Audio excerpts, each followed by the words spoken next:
حضرت ابراہیم علیہ السلام اور فرشتوں کا حیران کن واقعہ۔ حضرت ابراہیم علیہ السلام اپنی مہمان نوازی کے لیے بہت مشہور تھے۔ اب کے دروازے پر مسافر آتے تو اب خوشی سے ان کے لیے بہترین کھانا تیار کرتے۔ ایک دن 3 اجنبی مہمان اب کے گھر آئے۔ ان کے چہرے نورانی تھے مگر اب انہیں پہچان نہ سکے۔ حضرت ابراہیم نے فوراً انہیں بچھڑا بھون کر پیش کیا، مگر حیرت کی بات یہ ہوئی کہ وہ مہمان کھانا کھا ہی نہیں رہے تھی۔ ابن بار بار اصرار کیا مگر انہوں نے ہاتھ بھی نہ بڑھایا۔ اس پر حضرت ابراہیم کے دل میں ہلکی سی گھبراہٹ پیدا ہوئی۔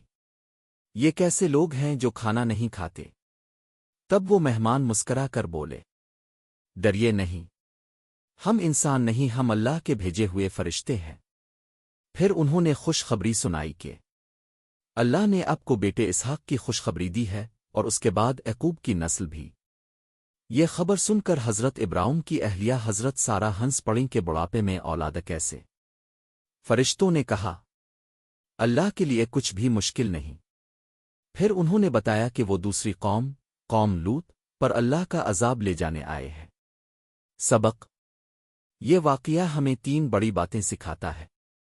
مہمان نوازی ایمان کی علامت ہے۔